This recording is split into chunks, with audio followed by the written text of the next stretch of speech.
All right. So everybody's connected. I can see everybody's beautiful shining face. And today we're here to talk about, from the lens of the FBI's recent email compromise that happened on Saturday morning, this dispelling this myth, right? I've heard people say, if this can happen to X, or if this can happen to the FBI, if this can happen to Walmart, if this can happen to whoever it may be, right? The question is, why do I even care? And so I'm joined by some pretty awesome people here, and I'll let everybody introduce themselves, starting with our poutine professional, or PP. Here, let's get started. Love it. Thanks for having me. Ryan Cromar here. While I may not have the acronyms after my name that these fine gents do, I love working with these guys, love talking about the channel and all good things. So yeah, happy to be here. Awesome. Mr. Kirby. Yeah, I'm Dom. I also work at PAX 8, and I manage Modern Work Cybersecurity and Professional Services. And I too love talking channel on the internet for all to hear. And Mr. Slagle, definitely last but not least, a true professional in our industry. Jason Slagle. We are co-owner of a small MSP in Toledo, Ohio called CWR. Like doing this stuff. It's fun. This is my favorite type of this thing, right? Like the super non-scripted, like casual. Let's just like get on here and BS about things. Like this is my favorite way to do this.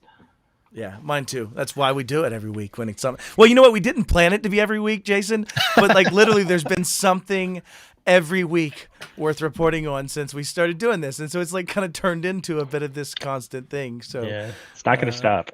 No, it's not. No. So what we're here to talk about is I was in the middle of a hotel room lobby, barely recovering from my own adventures the evening before, and I was down to grab some coffee, and Jason grabs me and goes, just as haggard looking, I might add. He says, Matt, have you seen anything about this FBI email? Are you an Aaron contact? And I said, I am an Aaron contact. What are you looking at? And he says, well, I got this email, and for this is the last, we'll go techie hopefully, but all of the things matched. Right? SPF match, which is your sender protection framework.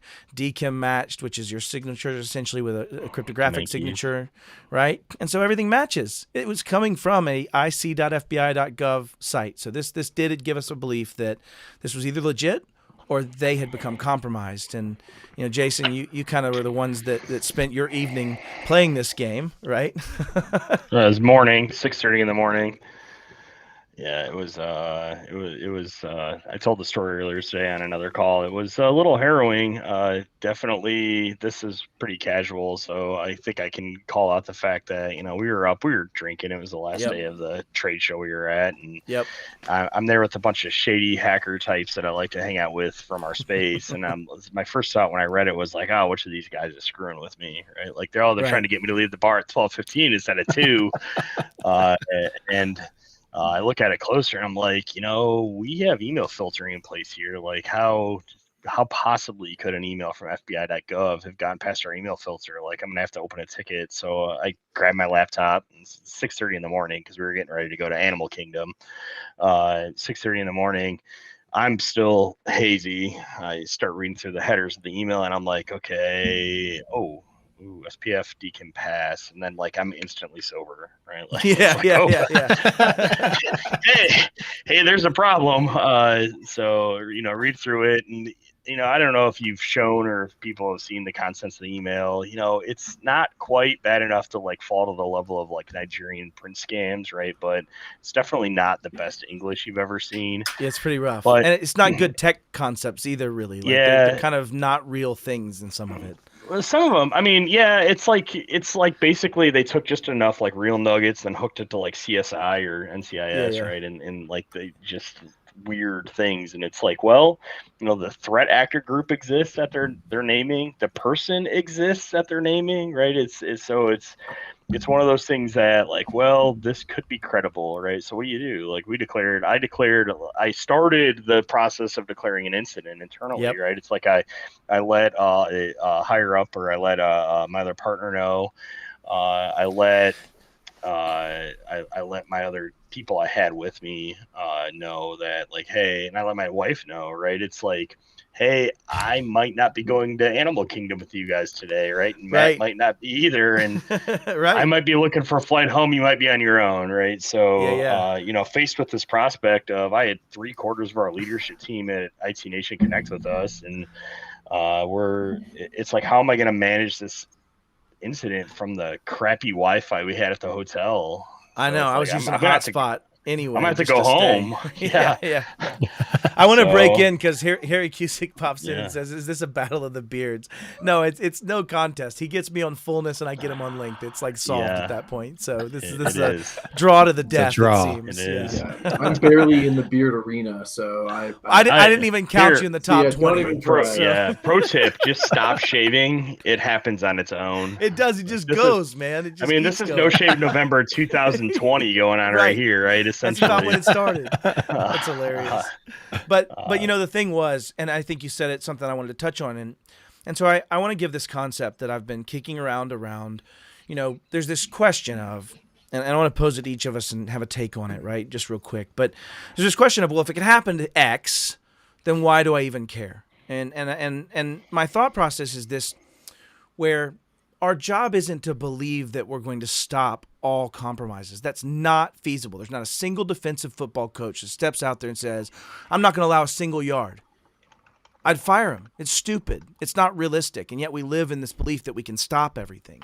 So I want to start by just saying that we can't stop everything, which means that now we have to start on looking at, well, how would I then defend myself, right? How would I protect against these challenges? And the way I would compare it is by looking at blast radius, right? All we're trying to do in cyber, and I say all, I'm rounding off the edges and being super summative to try to not be super technical, is that we're trying to reduce the blast radius of any particular event. If I throw a hand grenade in battle, I can expect it to have a 5-meter blast radius, right? So somewhere in the neighborhood of 15 feet-ish, give or take, right? So from here to your front door is what I would expect to be the kill zone of that implement. But if I use the nuclear weapon Fat Boy from 1945, I would expect out of that 15 kiloton detonation at a certain level of altitude, I would expect something like 1.9 kilometers of direct impact. But I would additionally expect, and this is a concept I think that draws to cybersecurity as well, I would additionally expect it to have a larger fallout zone beyond that for radiation, burns, devastation of infrastructure, loss due to those type of things. I would have a much larger impact. And the way the city responds, the way the medical professionals respond, the way they act out their incident response plans from a physical incident response perspective determines how many live, determines the quality. Uh-oh. Uh-oh. It's a good freeze, though. Yeah, it is. Somebody, I'm Capping gonna that right screenshot now. that. He's really just showing you the blast radius is this big. It's a big blast radius. Big Quality of blast. life of those. I Oh, frozen? there he is. Oh, you were frozen. froze It was glorious. You were Okay. frozen like this. Yeah. So the blast, I think Dom wins. Thanks, bro. That's awesome. I didn't freeze on my side. Like I could hear you guys. It was hilarious. But the blast radius of a nuclear weapon is controlled by that response, right? I think in the same way, I think as we look at this event, we should look at what our incident response plans do, how we improve those, and how we control that, right? How the FBI responded, the way they took down the servers, the way they started to examine what their risk was, the way they were very public and transparent about the breach, the way that you start seeing those type of things play out into how that blast radius goes. How many people responded back to that threat actor, started down a chain of getting into an errand response with a fake FBI agent, and what that would have done to our overall internet. We looked at what happened when Facebook's BGP routes went down. Guess what Aaron controls? BGP, right? Aaron controls at the root. I understand I'm being super summative, Jason, but at the root of it, you have these statements of who's allowed to communicate, right? And so you start getting into those type of attacks at the Aaron level, at the very root of the IP space. And so, you know, I think there's some interesting things that could happen if you were to change technical contacts or if you were to gain access to those type of things. And so the point is that the blast radius of this event is always improved. We're trying to reduce it. We're trying to put in protections. We're trying to put on flak gear so that our soldiers have some degree of survivability, even if they're on the outskirts of that direct kill zone from a shrapnel perspective. Like we're doing those things in cyber. And so my point is when people say, why should I do this if they can be compromised? You should look at it as a methodology of how we should start thinking about compromise and how we should start responding to, compromise by having a good incident response plan. And, I'll let whoever wants to go next go or directly say, Matt, you're an idiot. I'm good with that one too. So that's my thoughts on it. is thinking about it from a blast radius reduction perspective. I think your point about expecting to lose is crucial. I've had people ask me about this field and about what it entails.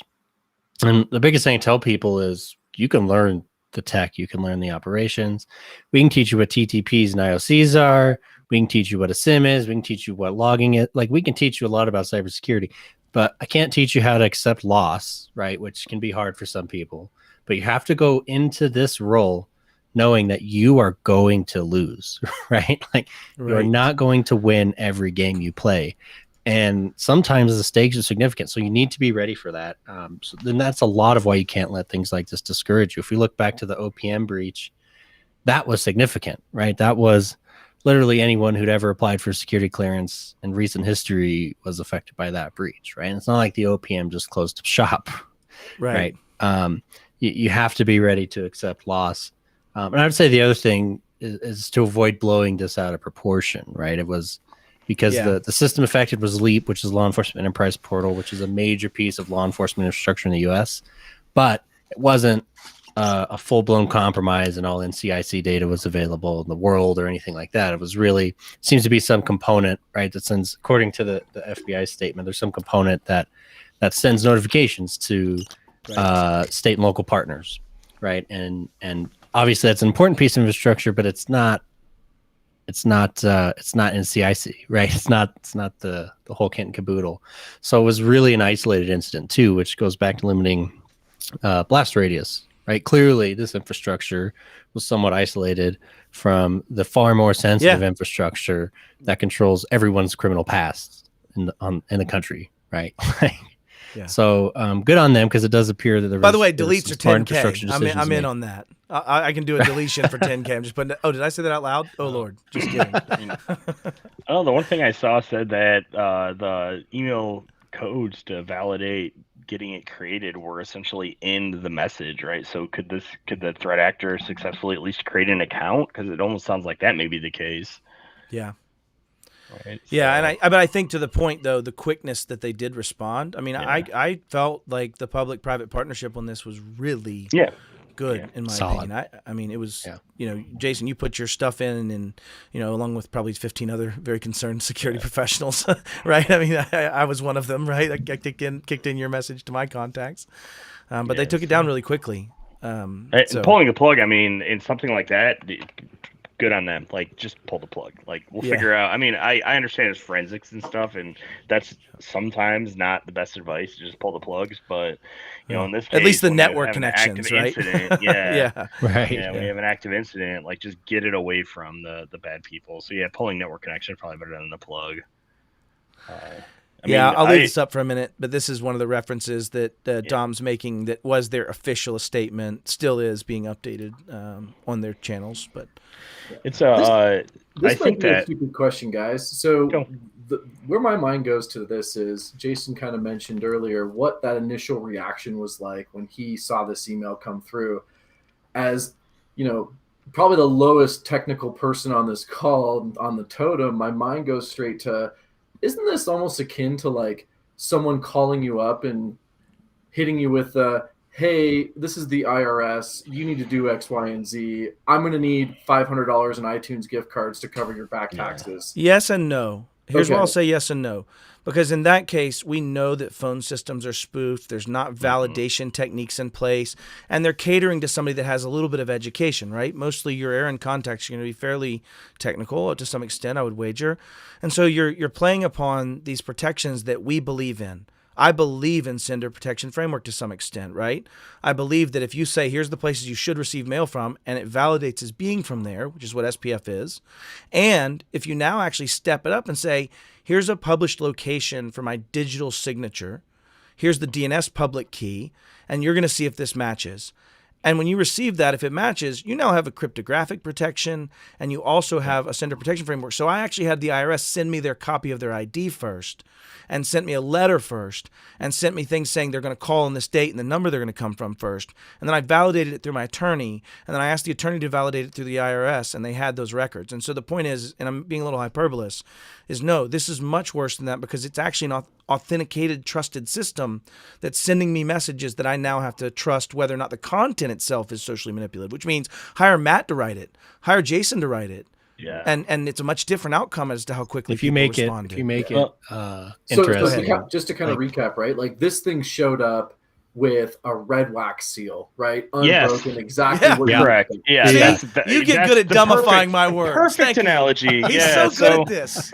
I mean, the other side of it is that like I knew enough to like not respond to it, but it's like, how do I go about like the road I was down when I finally, one of our other guys found the news article is how do I independently verify this? Like, Yep. who do I call Yeah. to find what I out? was Like, doing. do I just call the FBI? Like, where at the FBI do I call? to 1-800 find out if FBI, this was- man. Yeah, Give it's them a call. like We should drop in the Reddit thread, because what you said is exactly what someone just posted in here, and that Yeah. they called an FBI location and said, hey, this happened to me.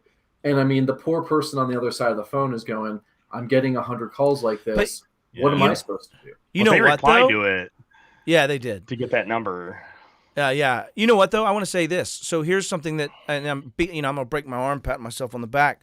But when I was at Iconic, I decided that it would be better for me to have a public-private partnership. And so I reached out to my local FBI office. I started having breakfast and lunch. I started actually giving information in a denatured fashion to them about incidents and data we're collecting, and helped them with their telemetry and TTPs. And I had a great relationship. And guess what I did? Hey, X, Yeah. do you mind telling me if this is legit?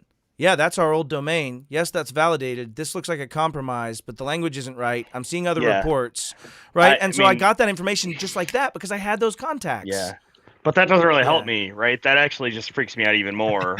Yeah. I know. Also, But tell me about this Jason guy. Yeah. Yeah, tell me about this Jason guy. That's crazy. But no, it really does, help to have those pre-planned how I'm going to engage this. And I think what you said in your post, Jason, was I'm actually going to go modify my incident response plan Yeah, because we're it gonna doesn't start building those accommodate for things. anything like this. Yeah. I mean, that's one of the things about somebody brought it up in one of the other things today. Like, when are you going to be done implementing my security? And the answer to that is never, right? Like, this is stuff's constantly evolving, Yep. and so we have to, as blue teamers, right, as people trying to defend against the badness in the world out there, we continuously have to evolve our things too, and so you have to view every incident like this. And one of the reasons I finally decided to post about it, because I'm like, man, it's kind of embarrassing. Like, it's like I got fooled by this thing, but I didn't really, right? And we should all take a step back and learn and go, man, there's a gap here in at least my incident response plan, and probably many. And I didn't call a full incident. I Data called the from whole a team trusted in. source, validation processes. Yeah, Right? Right. Crap. Yeah, huge gap. I think. Yeah, I mean, Ryan Weeks earlier said, like, absence of evidence doesn't mean evidence of absence, right? It's like, just because I can't find any logs indicating I have a threat actor in the system doesn't mean he's not there. It just means I don't have any logs that show he's not, right? So, if I'm to believe the FBI is actually telling me this, then I probably need to look harder. And yeah. Well, and what? Well, I don't want to system weigh is in on the kill yeah, chain go here, ahead. but there's mixed reporting about the kill chain about its level of sophistication. But the result of the kill chain, right, was a very sophisticated attack. Because to your point, Grimar, it's a red wax seal on an envelope that says some scary stuff, right? And if you don't react to that, then that's equally problematic, right? Yep. Like, that is something you absolutely need to react to. And I'm seeing stuff in the Reddit about how the FBI is going to come knock on your door with a sealed report, and probably not. Like, imagine in a scenario where there were really that many compromised networks. There are not that many FBI agents available to go to your, so they're going to get in touch with you in some way.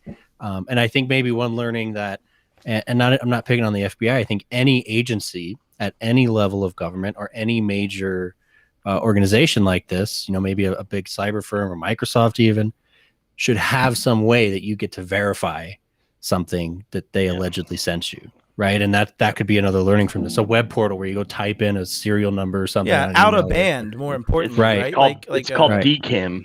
Yeah. Well, no, you know, so- we need Yeah. another out of Yeah, band. but DKIM doesn't prove, and I think mean, this is a great yeah. point. DKIM doesn't prove that the person or entity or item It- sitting and delivering does through those not. systems is Yeah. that human.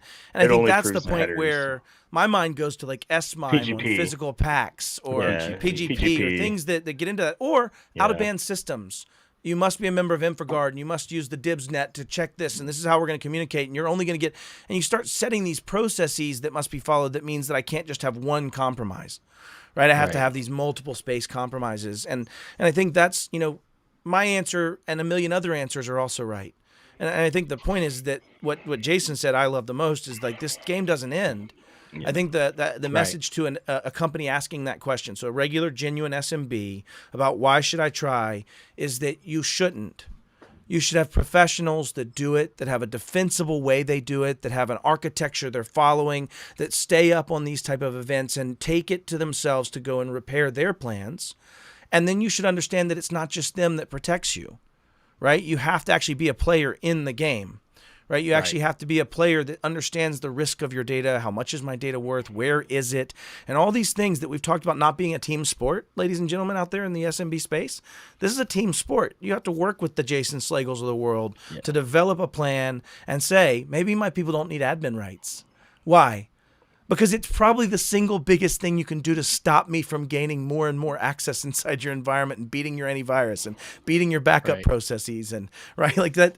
Anyways, the point is that a lot of these things are hearts and mind challenges, and my I hate when people try to take it away and say, well, if they can't win, then nobody can. I want to dispel that, right? Like it's a game of losses and wins, and you win more than you lose most of the time. Yeah, I mean that's the part only of thing you like, can ever do as a blue teamer is make it harder for the threat actor. You will never make it like murder is illegal, like definitively. We've known that for hundreds of years. Yeah. People still get murdered, like, and it's not any different. Like we can make it harder. We can make it harder to get away with. We can make it harder to actually do. But at the end of the day, it is what it is. Like they're going to, and this is just proof of that. Like we keep saying, like if the FBI is going to get compromised, which they are, this is not the last time the FBI is going to get compromised, or the by first someone. time. Or the first time. Or the first or three letter for that matter, right? Yeah. Any So, three letters. You guys mentioned something that is interesting. You talked about being able to ask the vendor, "Hey, how legit is this?" Right? In Matt's case, it's a friend of a friend or someone on the inside.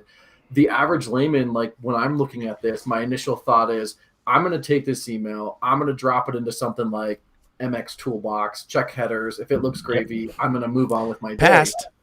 Right? Right. Like that's me not knowing what else would I be doing? And if you don't have somebody on the inside and that vendor's not providing that information, then what really are those steps you would take? Like how the heck would you even know? Yeah, when MX Toolbox told you it was legit, then what was your plan? Yeah. You're like, this came from them. Because that's what happened. The linguistic Fair, right. stumbling is probably the only saving grace in Yeah. this incident, right? Yeah, I saw somebody report this as a 100%. near miss. Yeah, Right? 100%. It's fair. It's like the Kaseya thing. Like if they had taken like another 20 minutes to get it right, it would have been like a lot worse than it was. Yeah. I obviously refrained from most of those pokes, but true story on the data set. But I would say though is that is kind of this point that we should take is this is the near miss that you should learn from.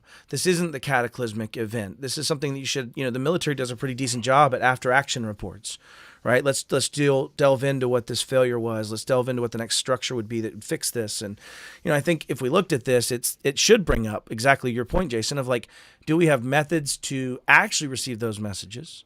Right? Yeah. Because if I had somebody write that wasn't just trying to poke Vidi Tom blah blah blah, I can't remember his name, but he's a security researcher. He actually isn't a threat actor, but they were trying to punch him. Maybe he has a little gray hat. Yeah, maybe he has a little gray hat. I understand. But they were trying to blame the guy, right? In that point, and if they didn't do that, but rather said, please coordinate with us immediately. Here's our out of band hotline for this that we just stood up. You're going to be working with Agent Barsky the third, right? and you start doing The that, like third. well, of course the third. Like his dad was a long-standing citizen in the United States after leaving Russia. Well- I've even made up the backstory for Agent Barsky.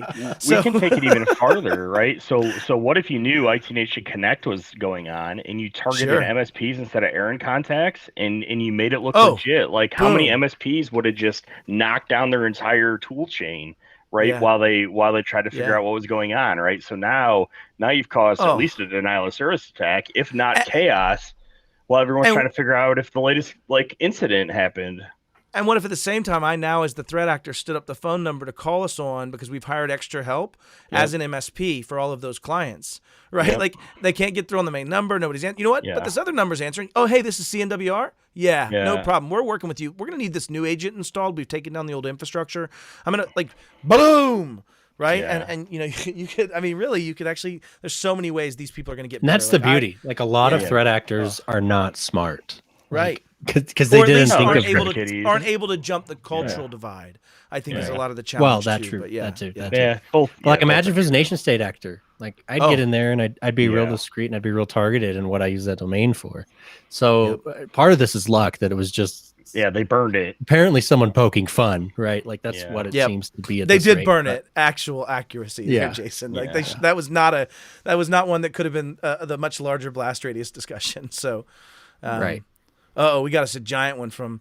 And I want to touch on some of the wall. comments, right? Because I love when people do this. But Harry Cusick popped in with, this is why we do things like this, because it helps us and allows us to check our security stack and education. We love following you guys and keeping my company on point. Like, I think that's the call to action, right? Like, I'm not special. Jason's not special. Dom's not special. We're just forcing people to think about these things. Dom wins the beard battle. Would we be playing golf here? Is this a race to zero? Like you just happen to have some stubble? I don't think so. That's just a fellow Dom. It's been a who's few involved hours. with the Yeah. Nokia Club. Yeah.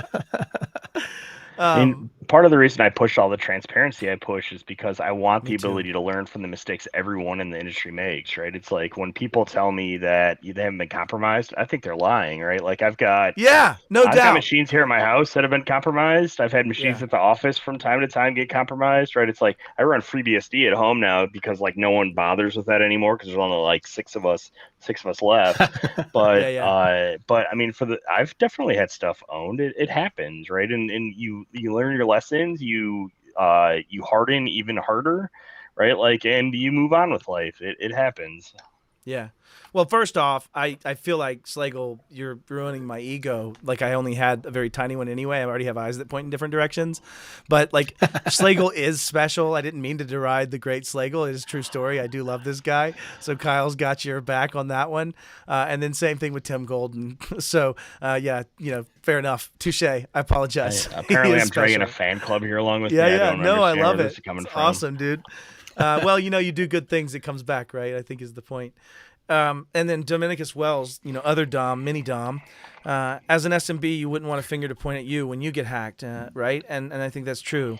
I know it may sound facetious, but even, I feel that if they had investors or looking to sell the biz eventually, a verifiable security posture with historical increase would, and I would imagine he's going to say increase its price, right? And so I think that is true. And I think that starting to have documentable, verifiable, and defensible security records and documentation of the things that you've improved and the changes you've made and the iterations you've increased, like that's how you win that, reasonable person rule, right? That's how you win those, pending lawsuits around privacy and HIPAA and, all kinds of things that are coming that will, like Dom and I are doing a special with our attorney on Friday on. So, but Well, at this is the one of those same time- scenarios like, because imagine, Jason, if you had actioned this email in the wrong way, but you did verify DKIM, you verified SPF, and you thought, man, this really looks like it came from the FBI. You've taken all the steps you said you were going to take, right? You found a new threat, and a little bit of luck and extra paying attention was on your side, despite the hangover, that you were going to spot these grammatical errors, which again was the only IOC here. How many people didn't spot that, right? So the idea that we're all sharing it publicly, we're talking very loudly about it, helps everyone else. But I really like that you went as far as to say, now we're going to revisit our incident response and our incident handling plan to figure out when this happens. I cried a little. Next, it's going to be the state police or whatever, the NSA, like who knows? But somebody else is going to get breached. And we're going to have the same exact scenario. probably by a more sophisticated threat actor who now realizes, oh, this is a great channel, right? Like, I'm going to go attack govdelivery.com and see if I can start enumerating newsletter services that the government uses. It's a very, very smart attack. Slagle, Wrong you threat were about to actor. say Smart something attack. as well. Jason, you were about to say something. Man, I can't remember. It That was like happens. 3 minutes ago. I was going to but, ask Slagle something. Yep. After all this, did you get to go to Animal Kingdom? We did. We were about an hour late. Yeah.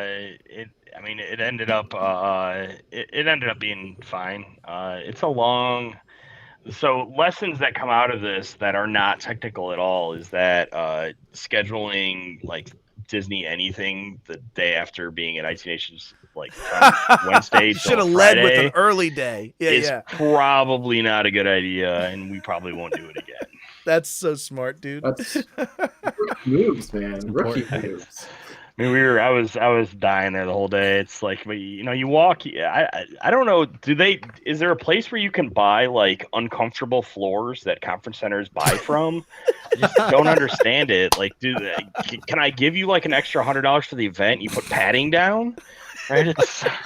Yeah, no doubt. Standing for It's like 36 commercial hours. or grade so. carpet. Yeah. I will say, to touch on that, and a little bit tangential, but to touch on the conference this year, like IT Nation was just such a great buzz that we hadn't seen. I haven't seen in any of the other events I've been to. I mean, I've been to a bunch, and I don't know, it just felt so alive. And I was very actually alive. in so many conversations, and I think I would have anticipated going to Animal Kingdom going, I'm going to be pretty well rested. I'm going to go to bed by 11:30 like I have been with these other events. And then it turns into, how am I walking into the third hotel room I'm going to get kicked out of tonight, right?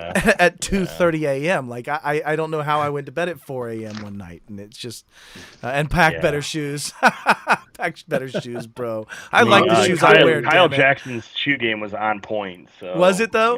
I didn't showed up notice. in yellow Crocs one night. Oh, I was just so he gonna probably say, brought I like bet you 9 Kyle pairs of showed up in shoes. Crocs. Crocs are the way That's to go. awesome. Anyways, well, I think we've beat this horse to death. Any parting points from Cromar or Kirby? Let's go ahead and just wrap this up. Unrelated to this, Halo Infinite came out today, multiplayer. Hopefully that wasn't a fake because I'm downloading it as we speak. I actually Awesome. released it. That's fantastic.